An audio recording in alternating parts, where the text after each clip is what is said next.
Buffalo Boys, episode 6, week 6. Todd, how are you doing?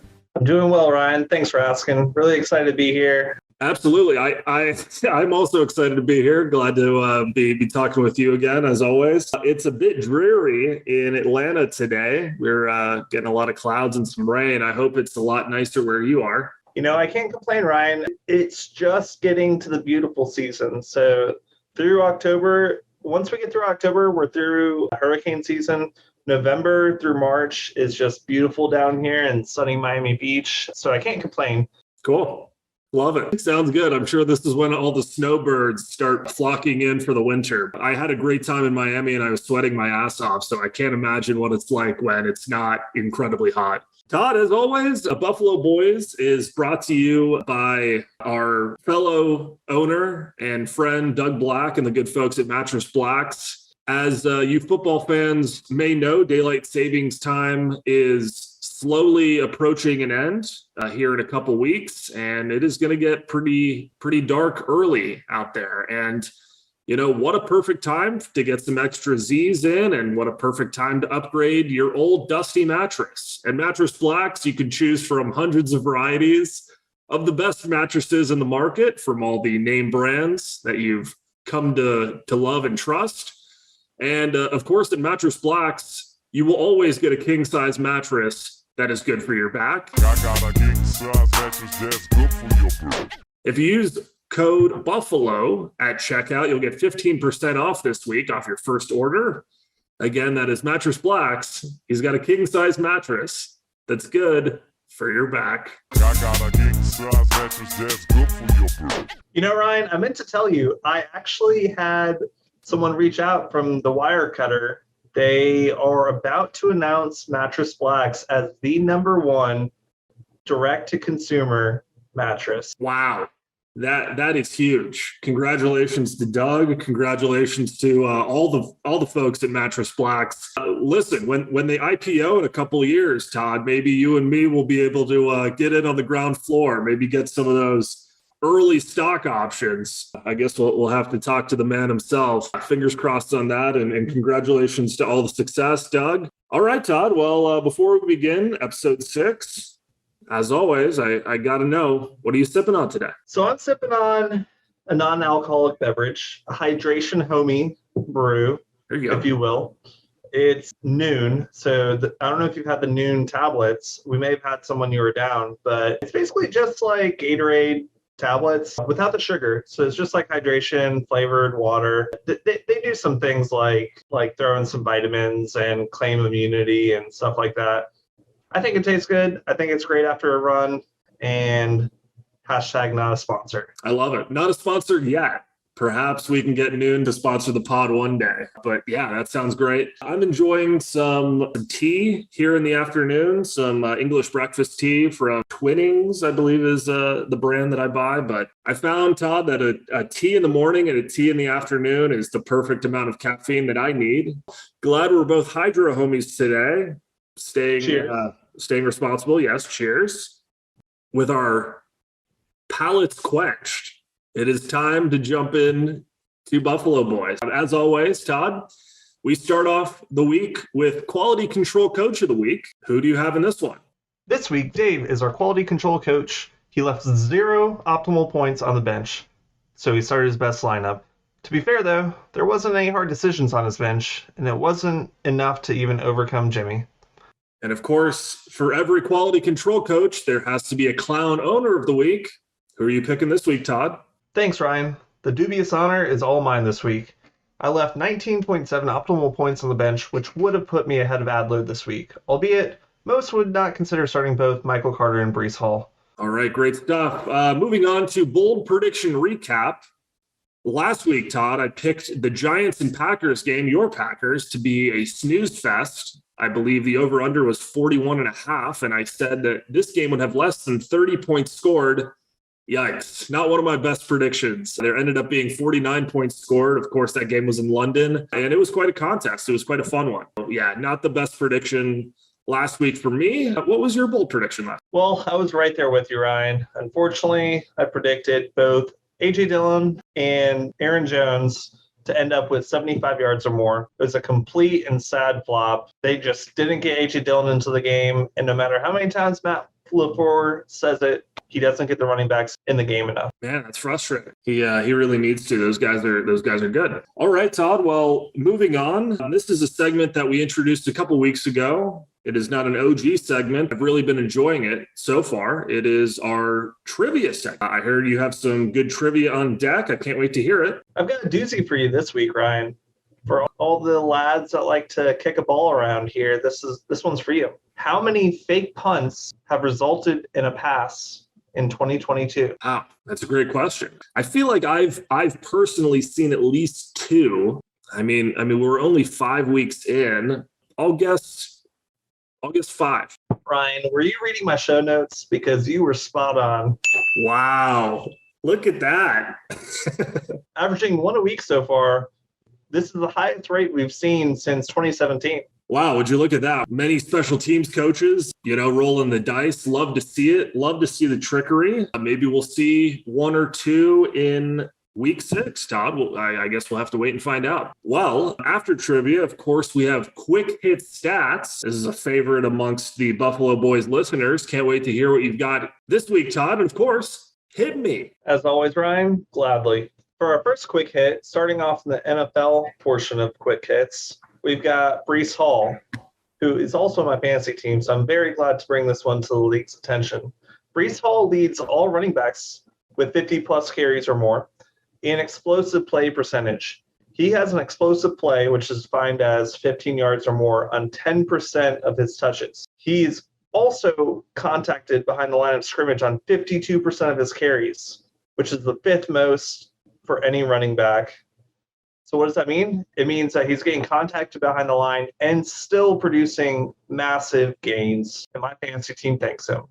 Speaking of dominant performances, while Gabe Davis stole the headlines, the player I want to highlight is Khalil Shakir, who ran the 3rd most routes for the Buffalo Bills this past week, and he posted a 3-catch for 75-yard and 1 touchdown line off of 6 targets. Next up, we have Nick Chubb. Nick Chubb, Ryan, your favorite, is averaging 6.1 yards per carry and is on pace for more than 2,000 yards and more than 20 rushing touchdowns. My fantasy team loves to hear that, Todd. That is great news for first time, long time. The next running back isn't quite as acclaimed as Nick Chubb, but Brian Robinson last week had 9 of the 12 running carries for the Washington Commanders. He has already taken control of that backfield. And they need the help. Carson Wentz definitely needs somebody else in there, so that's great to hear. Last up on the running back quick hit list is Josh Jacobs. I just want to give him a shout out because he was drafted in the 1st round.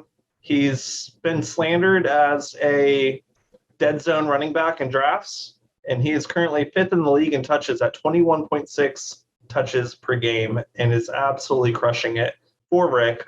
Rick didn't see that coming, let's be honest. Definitely not. No, Rick stumbled into that one. I actually tried to trade him for Josh Jacobs last week. He was having none of it. Probably a good move by him. But I'm curious what that trade was, but I'll leave that private for the moment. Would it be a quick hit segment without bashing the Broncos, Ryan? Absolutely not. The Broncos have unfortunately faced more 3rd downs of 7+ yards than any other team through 5 weeks. They have 41 3rd downs with 7+ yards to go, compared to the league average of 29. How many have they converted, Ryan? 4. The conversion rate through week 5 would put them as the 660th best offense out of 672 since 2002. They are in shambles. Yeah, that is an amazing stat. They just look awful. I don't know what to say. I mean, it's just awful. The Buffalo Bills this past Sunday averaged 10.2 yards per play, which was good for 6th highest in a game in NFL history. Wow. Oh, my God. One stat that blew my mind this week, Ryan, was that Dameon Pierce had 17 forced missed tackles. We're wondering why Kyle Pitts has really fallen off this year. He leads in off-target rates. 32% of Kyle Pitts' targets have been off-target. Moving on to the West Park Fantasy League quick hits. Starting off with Doug here. Doug continued his 5-game win streak. Round of applause for Doug. You don't sound too happy about that, Todd. I don't, Ryan. I do not. It's a mockery to the league. In fact, according to expected wins, Doug has 2.46 more wins than he should. Literally almost half of his wins are undeserved. Fortunately, though, he is still 6 wins away from the all-time win streak record in the West Park Fantasy League. Jumping off from there, Neil has the least amount of points generated by his starting running backs through week 5 of this season at 72.1 points. Our leader, Rick, has 167.2 points. Mr. Undefeated, Doug, has the least amount of points generated by his defense and special teams with only 21 points through week 5 of this season. Not as bad as the lowest, though, through week 5 of all time, which also belongs to Doug. He managed only 1 point through week 5 of the 2020 season. And in 2018, Doug also had only 6 points through week 5. Clearly, it's a pattern. Yeah, here's a guy who makes a great mattress and picks terrible defenses. And I can't wait to post the graphic of his season where he had 1 point, because honestly, it's the most incredible thing I've seen in months. I mean, you just have to visually see who he was picking and what their results were every week. It was unbelievable. I mean, honestly, you might need to put a not safe for work warning on this next episode. You don't want people to pull that up while they're at their desk at work. Yeah, this episode is definitely going to be child restricted on YouTube. Jumping back to Rick, he's currently leading in running backs, but his QB play is historically bad. It's the worst amount of points at the QB position since 2015 at only 53.92 points. If your QB can't average more than 10 points per game, Ryan, you can't win. No, absolutely not. For our last quick hit, Ryan, there are currently 2 league members who haven't scored over 150 points in their entire tenure in the league within a given week. That is Doug and Jimmy. Jimmy barely just missed that mark last week by less than the point, so you know he's aiming to finally bridge that gap. Yeah, and like I've been saying the last couple of weeks, Jimmy's got a good team. I'm not quite sure about his QB situation. It's sort of on and off every week, but rest of his team is looking pretty good. So I guess we'll see if he can make that happen this season. Good luck, Jimmy. And thanks for those, Todd. Moving on, we've got transaction review. Of course, this is where we talk about the waiver moves that we've seen in the West Park Fantasy League this week, and of course, some trades. So, Todd, I will hand off to you. This week, we had no trades, so nothing to recap there, but we did have some interesting waiver moves this past week. I nimbly outbid Hoyle and Neil by $1 for the Panthers' now free defense. With Matt Rule gone, I'm expecting great things. Nothing like a first game after a head coach is fired. The big acquisition of the week was Rondale Moore for $36, and he went to known wide receiver fanatic Mike Hoyle, who outbid 3 other teams. So he didn't have to bid quite as high, but he had a comfortable $8 margin. Ryan, you also dropped $30 on JT's backup, and no one else even bid on him, probably because JT is supposed to be back this week. How do you feel about that? Well, after what happened to Nyheim Hines, and, obviously I like Jonathan Taylor when he's in there, but I mean, it's thin pickings for running backs out there. I mean, our league has really figured out that you really need some running backs to be competitive in this league.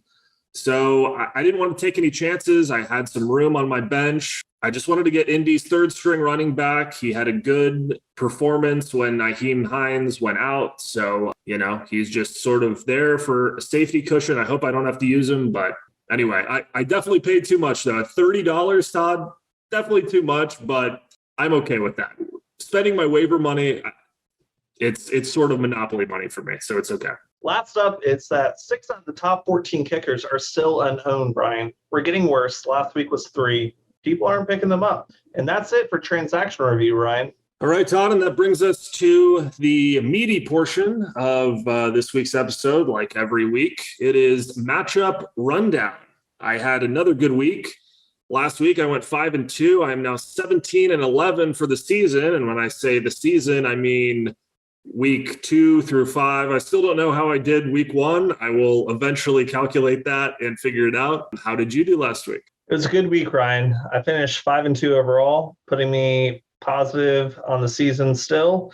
We're currently sitting at 23-13 for projections. So everyone listening, if I'm talking about your team, you might want to listen.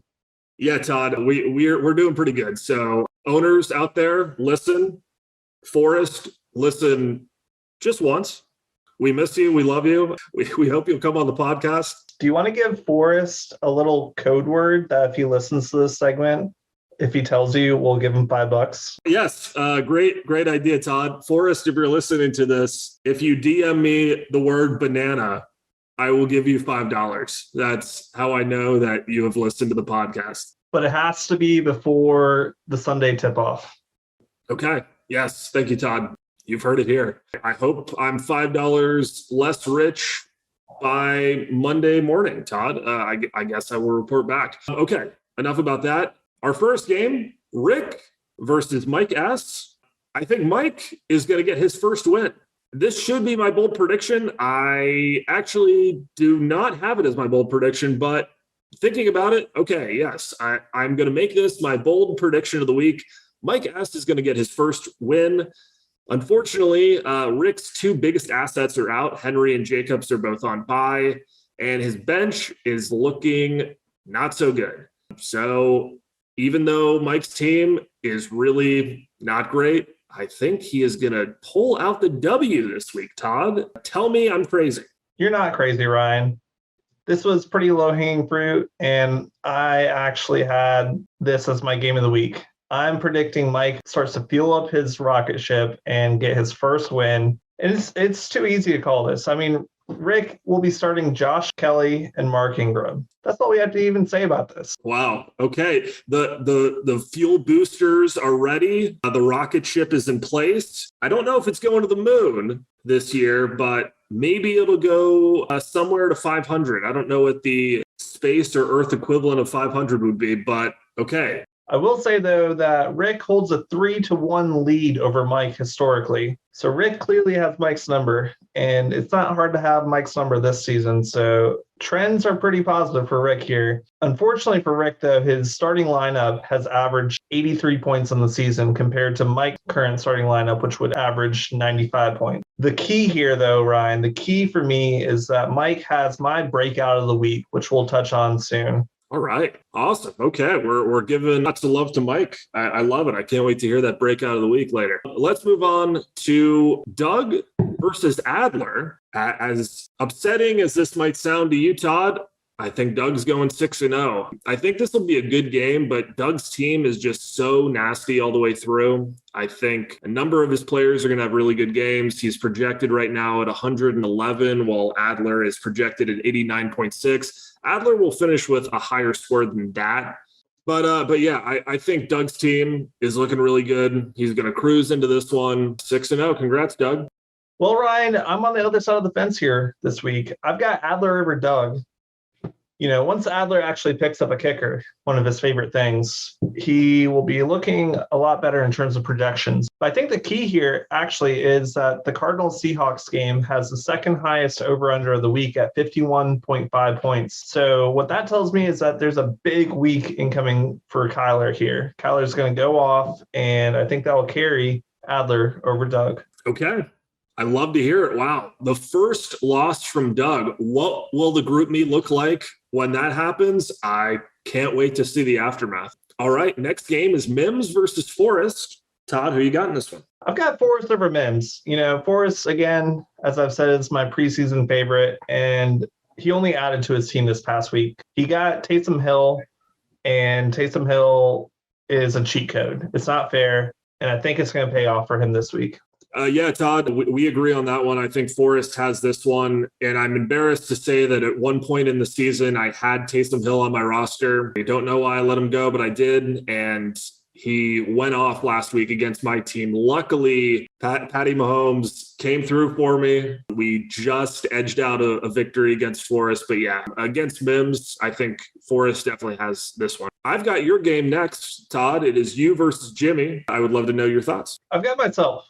You know, last week I picked Adler to beat me, so I'm humble enough to know when I'm overmatched, and I'm confident enough to say when I'm going to crush Jimmy. Jimmy has Alec Pierce, Brian Robinson, and a bunch of Denver boys. And I think that's not going to play out well for him this week. I think Alex Pierce is going to have a down week. Brian Robinson is still getting up and running. And whether it was an excuse or not, Mr. Unlimited has the injury designation here. So I don't think it's going to be a good week for Jimmy. Okay, Todd. Well, this is actually my game of the week. I think this is going to be a really good game. I can't wait to watch this matchup. I am a little worried about that questionable, that Q right next to Mr. Unlimited's name in Jimmy's lineup, but he picked up Trevor Lawrence. He's on his bench, and I think this one's going to be close. I've got Jimmy edging you out just a little bit, but I'm excited to see how it goes. Again, that's my game of the week.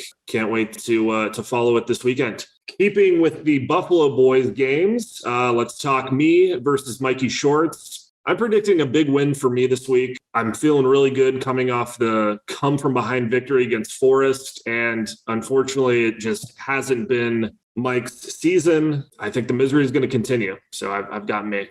You know, as I've said in the past, Ryan, Hoyle just doesn't have any luck this season, and to pick him is just probably not the wise thing to do here.